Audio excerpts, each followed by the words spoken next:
Bonjour à tous, merci.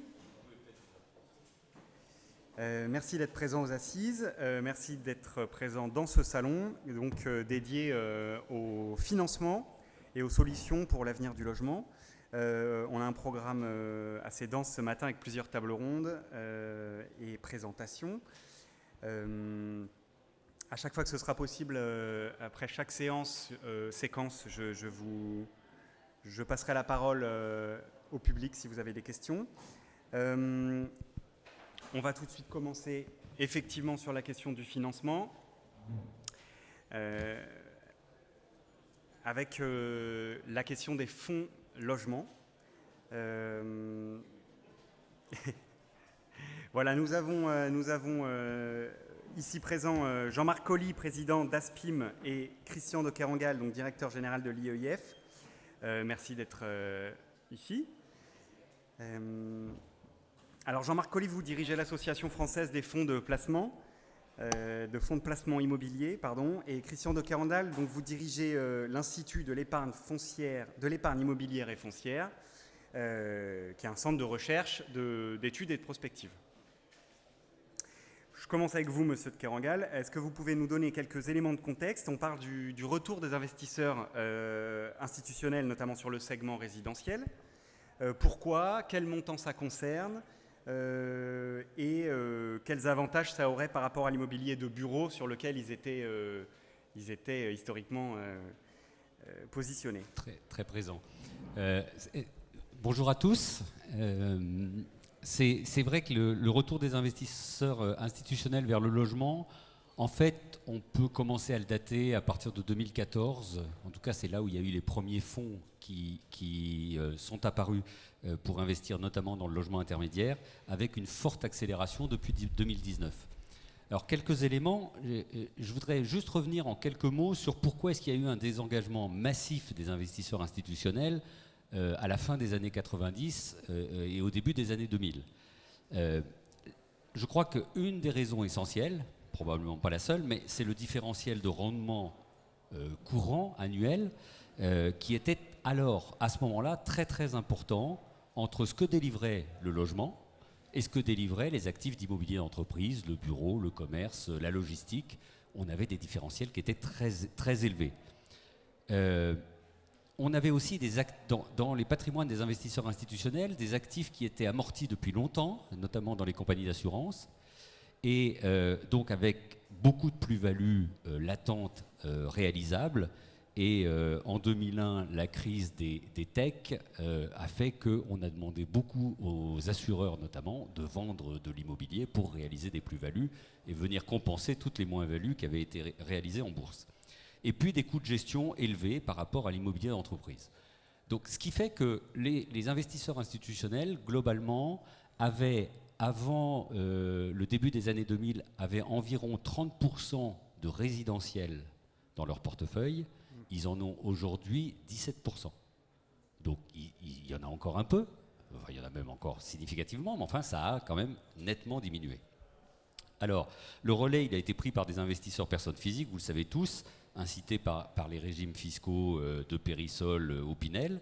Alors, c'était très important parce que ça a permis de soutenir la construction et la création de logements locatifs. En même temps, et on le verra aujourd'hui dans les problèmes que rencontrent les investisseurs institutionnels, ça a contribué à émietter la propriété immobilière encore beaucoup, et du coup, c'est plus compliqué aujourd'hui pour les investisseurs institutionnels de revenir sur le logement.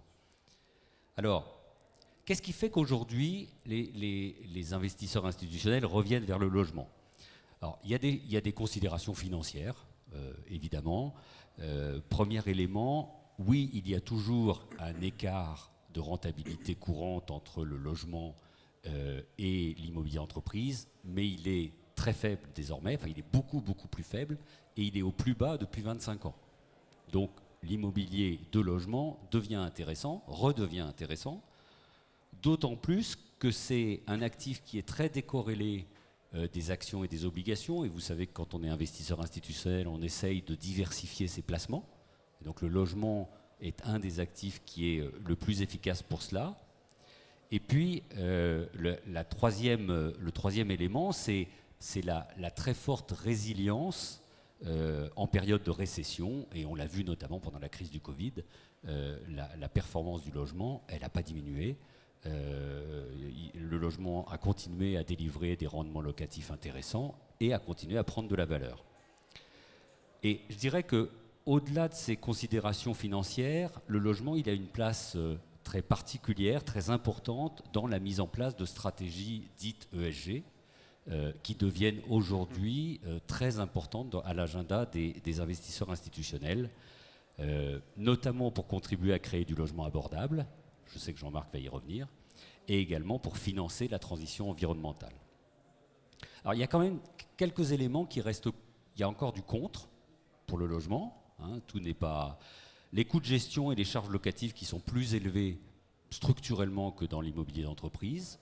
Néanmoins, si on arrive à massifier des patrimoines, si on arrive à digitaliser la gestion, on peut envisager de baisser assez significativement ces coûts de gestion. On n'arrivera pas au niveau de l'immobilier d'entreprise, mais il y a des choses, et notamment quand on regarde une foncière logement comme Vonovia en Allemagne, qui est la plus grosse foncière logement en Europe, elle a un patrimoine énorme et elle a réussi à diviser par 2 ses coûts de gestion, justement en massifiant la gestion de son logement. Et puis, la dernière chose, c'est un environnement réglementaire qui est quand même peu favorable, en tout cas pour les investisseurs institutionnels. C'est l'exigence du logement social dans le neuf qu'on comprend tout à fait, mais qui a un impact évidemment sur la rentabilité. C'est les relations entre les bailleurs et les preneurs qui sont très favorables aux preneurs, on peut comprendre, hein, mais les investisseurs trouvent que c'est assez déséquilibré. Ce sont des risques de réputation parfois, c'est le risque d'encadrement ou de blocage des loyers. C'est quelque chose qui est un peu à l'ordre du jour. Donc voilà. Donc aujourd'hui, néanmoins, vous avez énormément d'investisseurs institutionnels qui, maintenant, ont décidé de réallouer une poche très importante, parfois majoritaire, mais en général de l'ordre de 25 à 30% de leur portefeuille, petit à petit, en tout cas comme cible, vers l'immobilier résidentiel. Alors juste, je termine avec quelques chiffres. En Europe, les volumes investis en résidentiel par les investisseurs institutionnels ont été multipliés par 7 entre 2010 et 2021. On est passé de 10 milliards d'euros par an à 70 milliards d'euros. Donc on voit bien l'appétit pour les investisseurs, des investisseurs institutionnels. Et en France, on avait 1 milliard d'euros investis par des institutionnels en résidentiel en 2014. On a eu 7 milliards en 2020 et 7 milliards à nouveau en 2021. Et ça représente aujourd'hui 26% de l'investissement en immobilier d'entreprise. Donc on voit vraiment qu'il y a un vrai intérêt pour le logement, mais aussi pour les résidences gérées et pour le co-living. Voilà. Merci. Jean-Marc Colly, vous faites le même constat, les petits porteurs qui investissent dans les fonds, ils ont les mêmes préoccupations et les mêmes craintes? Alors, déjà, ça fonctionne? Oui. Le premier point d'ailleurs, c'est que l'investissement, un peu comme chez les institutionnels, résidentiel est extrêmement faible dans les fonds non cotés. Nos adhérents gèrent à peu près 280 milliards d'euros d'immobilier et la part du résidentiel représente à peine 14 milliards d'euros et encore avec tous les fonds issus des dispositifs fiscaux dont parlait Christian, qui sont les Pinel, qui vont disparaître puisque à la fin de chaque engagement, de période d'engagement, on liquide ces fonds. Donc une proportion très faible pour toutes les raisons que Christian a indiquées, avec une que je voudrais quand même souligner, surtout en cette période, hein, la stigmatisation de l'investisseur comme profiteur, insensible au sort des locataires. Je rappelle qu'on a des lois qui ont été votées. Hein. La loi Aurillac a été votée exclusivement pour ça. Quand un investisseur institutionnel a voulu vendre des logements à la découpe et qu'il s'est heurté à Jeanne Moreau ou à d'autres avec l'écho que ça avait donné. Donc cette stigmatisation de l'investisseur, imaginez un assureur ou un banquier à qui on explique tous les jours qu'il se comporte mal à l'égard de ses locataires, c'est pas la meilleure solution pour le faire revenir. Donc ça, c'est la partie plus psychologique et moins économique, mais c'est un élément important. Et dans cette période où Christian le dit, on parle encore une fois de gel des loyers, de modification des indexations. Ce comportement-là est vraiment destructeur pour les investisseurs institutionnels. Ceci étant, les investisseurs institutionnels qui, bien sûr, viennent sur l'immobilier pour la réalisation de performances et pour la rente qu'elle procure aux gens qui le portent, ont aussi, et depuis un certain nombre d'années, une vocation un peu plus sociétale à regarder quelles sont les conséquences sociétales des investissements qu'ils réalisent. Et ils ont quand même tendance, et on le voit sur la santé, sur la logistique, et on va le voir sur le résidentiel, à aller à l'endroit où, sociétalement, on a besoin des investisseurs parce qu'on a un marché qui est déséquilibré et qui réclame de nouveaux investissements. Donc ce n'est pas uniquement la rente, même si elle est essentielle, mais la rente avec du sens, un sens sociétal, que les investisseurs institutionnels, ou professionnels plus exactement, et je vais expliquer la différence, vont avoir tendance, vont utiliser et vont vouloir utiliser pour revenir sur le résidentiel. Alors je parle d'investisseurs professionnels, c'est par rapport à institutionnel, il faut voir l'investisseur professionnel comme celui qui a la profession de gérer du logement, on va parler que du logement, mais il n'est pas forcément institutionnel dans les gens qui portent les produits. Vous avez des assureurs qui, bien sûr, ou des investisseurs institutionnels qui portent, mais beaucoup de particuliers, et c'est ça la cible, qui réunis dans des fonds SCPI, OPCI ou autres formes de fonds, portent en réalité ces investissements immobiliers. Donc il n'y a pas une dichotomie aussi nette entre fonds institutionnels et fonds. Ce qui est différent, c'est la gestion professionnelle. Un particulier, il investit sur son appartement, il le gère avec tous les plaisirs et les angoisses que ça comporte. Il investit aussi sur des fonds dans lesquels c'est un professionnel qui les gère. C'est aussi donc c'est pour ça qu'on parle plutôt de fonds professionnels que de fonds institutionnels, parce que derrière, il y a des petits porteurs. C'est très bon pour la retraite. Je sais que l'immobilier est souvent plébiscité par les Français comme un outil de retraite. Alors quand on ne veut pas le gérer soi-même, avec tous les plaisirs que ça peut entraîner, le gérer collectivement au travers d'une participation dans un fonds, c'est un élément qui est relativement important et qui pousse aujourd'hui beaucoup d'investisseurs privés à vouloir se regrouper dans des fonds professionnels pour pouvoir réaliser leurs investissements. C'est un élément quand même important. L'immobilier résidentiel sans souci de gestion, c'est ça quand même le premier point. Donc, intérêt économique, intérêt sociétal, problématique des retraites, c'est tous ces éléments-là qui veulent conduire les gens vers des fonds institutionnels ou des fonds professionnels, pour gérer du résidentiel. Ce qui est un peu inquiétant, d'ailleurs c'est ce qui se passe cette année, c'est du coup corrélativement la chute des investissements privés dans le résidentiel. On a eu cette surprise avec les premières statistiques qui sont tombées là à l'occasion d'un certain nombre de réunions. L'investisseur privé se désengage aujourd'hui du résidentiel directement. Alors faute de dispositifs, et puis dans la petite crainte quand même de tout ce que l'on entend aujourd'hui. Donc c'est un élément supplémentaire pour inciter les fonds à venir se mettre sur ce marché-là. Alors par contre, quand on fait des fonds, c'est bien beau de dire on fait des fonds sur le résidentiel. Encore faut-il que la performance économique se rapproche de celle des fonds immobiliers d'entreprise. Elle ne sera jamais égale, il ne faut pas se tromper, mais s'en rapproche de manière à ce que les gens qui investissent aient l'impression d'investir sur un produit qui leur apporte quelque chose. Alors comment on fait pour améliorer Rendement du feu. Alors, le plus grand qu'on parle, le challenger de l'immobilier résidentiel, c'est le fonds euro. Le fonds euro ou le livret A.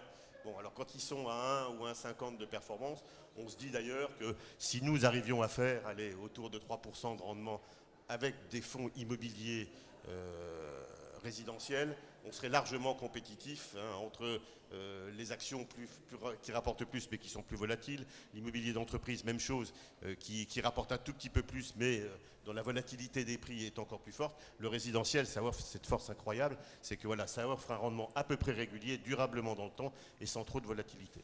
Mais quand un client ou un porteur privé rentre sur un fonds, il veut deux choses, cette performance, ce rôle social qu'il y a, mais il veut pouvoir en sortir quand il veut.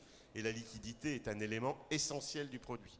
Et imaginez qu'on va faire des fonds sans gérer ce problème de liquidité, pour les gens qui y sont, c'est la plus mauvaise des solutions parce que bien évidemment, si les gens sont bloqués sur ce produit et ne peuvent pas en sortir, ça sera une difficulté. Donc tout ce qui va permettre de fluidifier ce marché, la performance d'ailleurs, parce que si un produit est performant, d'autres remplaceront ceux qui veulent sortir, mais aussi la granularité des actifs, c'est important, le fait qu'on puisse les vendre, voilà, c'est quelque chose qui est essentiel dans ce dispositif, et tout ce qui sera fait autour de ça favorisera la venue des gens sur les fonds institutionnels. Donc performance, liquidité qui est essentielle, et pour avoir de la liquidité, il faut donc de la performance et de la performance régulière, hein, et c'est ça l'élément important. Alors, l'ambition des fonds, c'est pas de se situer sur le logement très social. Hein, là, c'est plutôt le rôle justement des offices d'HLM. Il n'est pas non plus de partir du côté du très libre, puisque là, les gens ont les moyens d'acheter à titre individuel ou deviennent propriétaires. Nous, ce qui nous intéresse, c'est plutôt la frange des logements à loyer intermédiaire, ou comme c'est assez limité, abordable. C'est-à-dire qu'il faut qu'on soit en dessous des loyers du marché, hein, de manière à pouvoir permettre à ceux qui sont trop riches pour se loger dans le social, mais pas assez, soit pour devenir propriétaire, soit se loger dans le secteur libre, permettre d'accéder à ce logement. C'est ça le rôle sociétal qu'on voudrait faire. Alors, ceci étant, quand je dis ça, je dis exactement l'inverse de ce que je disais il y a 2 minutes. C'est que il faut qu'on ait de la performance, c'est compliqué de l'avoir de la performance quand on accepte, quand on se fixe comme règle d'avoir un loyer inférieur au loyer du marché. Donc, on a tourné en rond pendant longtemps. Il faut aussi que ces fonds, dernière disposition, ne soient pas des outils d'augmentation des prix ou d'augmentation des loyers. Parce que ça, les pouvoirs publics ne le toléreraient pas. Si massivement les institutionnels reviennent et font monter les prix, ce n'est pas du tout l'objectif recherché. Au contraire, on est là pour amener un peu plus de matière et essayer de mettre et les loyers et les prix plutôt au niveau actuel où ils sont. On n'est pas contre une petite augmentation, hein, raisonnable, une indexation en fait des prix sur l'évolution des prix, mais pas sur pas de spéculation avec les fonds qu'on voudrait faire. Alors, c'est ça l'objectif que l'on voudrait poursuivre, à condition d'être encore capable d'acheter des logements avec les fonds qu'on va collecter. Le dernier problème qui reste à régler sur ce marché, hein, c'est la capacité de construire. C'est une catastrophe. Enfin, je ne vais pas le dire comme ça, hein, entre les maires qui ne veulent plus, les communautés de communes qui ne veulent pas, les PLU qui ne sont pas respectés, la loi Elan qui n'est jamais donnée, les recours sur les permis, j'en aligne. Résultat, on démobilise quand même beaucoup de gens autour de cette construction de logements, et pire, surtout à l'endroit où on en a besoin. Donc il faut quand même là aussi le premier travail à faire, ou un des premiers travaux à faire, si on ne veut pas que ça soit une source d'inflation sur les prix, c'est bien sûr de construire. Mais ça, je pense que les pouvoirs publics l'ont bien compris, et il va falloir construire. Et après, nous pensons que pour arriver à avoir cette dynamique de performance, sans pour autant peser sur les prix et en étant capable de diminuer les loyers, sans demander des mesures fiscales temporaires, on n'en peut plus. Pinel, voilà, j'adore, c'est des éléments qui ont été moteurs, mais on sent bien d'ailleurs par le résultat de la collecte des fonds qui sont lancés là-dessus que ça ne prend plus chez les Français. Individuellement peut-être, c'est encore autre chose, mais collectivement ça ne fonctionne pas. Donc on veut plutôt des mesures dans le long terme qui maintiendront des capitaux dans le long terme sur des fonds de manière à ce que dans le long terme on assure le logement à des prix abordables des Français. Donc pas de mesures de court terme, hein, ça c'est le point le plus important. Celle à laquelle on pense, c'est quand nous investissons aujourd'hui en France, en immobilier ou en Europe d'ailleurs, quel que soit l'actif d'immobilier d'entreprise sur lequel nous investissons, on récupère la TVA qui a grevé la construction de l'immeuble, hein, et on soumet les loyers que nous récoltons à la TVA pour rembourser à l'État l'avance qu'il nous fait. Hein, immobilier d'entreprise, logistique, bureau, tous les actifs. Le seul actif sur lequel on ne récupère pas la TVA, c'est le logement. Alors, pourquoi? Il y a une explication quand même, parce que bien évidemment, jamais l'État n'a pu mettre de la TVA sur les loyers payés par les particuliers, et donc jamais il ne se remboursait de la TVA qu'il acceptait de récupérer sur la construction. Donc nous, ce qu'on leur propose, hein, pour les investisseurs professionnels, hein, pas pour tous les particuliers, c'est la possibilité de récupérer cette TVA, donc de diminuer le prix en gros de 20%, ce qui n'est pas neutre en termes de performance, soumettre les loyers à la TVA, ce que nous, investisseurs professionnels, on peut faire, puisqu'on collecte de la TVA tous les jours sur tous les autres loyers que l'on a, sans que le particulier le voie. Lui, il paiera son loyer qu'au jour, voilà, à un niveau autour de 5 ou 10% sur les loyers, tout en permettant la baisse des loyers à un niveau autour de 10% en dessous du niveau du loyer constaté. Donc on aurait bien deux effets, on baisse les prix, on donne une bonne performance, puisque bien sûr, quand on applique les loyers à 80% du prix, la performance immobilière est la bonne, et on accepte de diminuer le loyer, qui était le loyer appelé aux locataires, donc pour reconstituer du pouvoir d'achat, c'est les locataires, d'environ 10% par rapport au loyer du marché. C'est là où on parle de loyer abordable et non plus de loyer intermédiaire, parce qu'ils sont un peu plus bas, mais c'est ça le principe qu'on voudrait mettre. Le budget de l'État ne souffre pas trop, il nous fait un remboursement de TVA, mais on lui rembourse dans le temps. Et bon, il y a toute alors, ça, c'est la mesure que nous voudrions pour que les fonds institutionnels puissent revenir sur ce marché-là en ayant de la performance, en assurant leur fonction sociétale. C'est ça l'objectif que nous recherchons. Merci. Il y en a un deuxième. Oui, alors on ne va pas avoir le temps. Monsieur de Kerangal, en une minute. Ah, non. Alors, un essentiel. Vous en une minute. C'est la transition énergétique. Vous savez qu'on a un énorme travail à faire sur la restructuration de tous les actifs, de manière à les porter à un niveau de performance énergétique qui soit la bonne. Là encore, la gestion par des professionnels d'immeubles en entier et non plus de l'eau, elle est essentielle pour réussir ça. Et qu'encore une fois, le fait de faire gérer ces fonds par des professionnels qui vont être soucieux de réaliser cette transition dans le délai prévu et avec l'efficacité prévue, c'est aussi une nouvelle activité ou objectif sociétal des gérants de fonds, la performance, le logement des Français, mais aussi la transition énergétique. C'est juste ça ce que je voulais rajouter. Merci beaucoup. Et monsieur de Kerangal, il vous reste une minute. Côté investisseur, vous aviez aussi des propositions d'innovation, des choses qu'on peut développer, des montages qui peuvent permettre que les investisseurs institutionnels s'impliquent davantage. Alors, c'est pas exactement ça, parce que nous à l'IEIF, on porte pas de propositions, et c'est normal, c'est pas notre rôle, de propositions en tout cas législatives ou fiscales, etc. Mais je dirais, pour répondre à la question pourquoi faut-il encourager les fonds logement, je pense que c'est vraiment essentiel que les investisseurs institutionnels reviennent de manière beaucoup plus importante sur le résidentiel. Pourquoi ? Parce que c'est à mon avis eux qui pourront permettre de créer vraiment une offre assez importante de logements abordables, et c'est la question fondamentale qui se pose aujourd'hui dans les métropoles notamment. Mais c'est aussi ceux qui ont, comme le disait Jean-Marc, je dirais les reins assez solides pour financer la transition carbone. Il y a la transition énergétique, mais ça va beaucoup plus loin que ça encore. Et puis dernière chose, et c'est là où je rebondis sur ce que vous disiez, ils peuvent accompagner la mise en place de montages innovants, de dissociation entre la propriété et l'usage. Alors il y a pas mal d'idées un peu partout, ou de systèmes de co-investissement, c'est-à-dire que j'accompagne un investisseur particulier, un particulier qui achète son logement mais qui n'a pas de quoi payer la totalité du logement.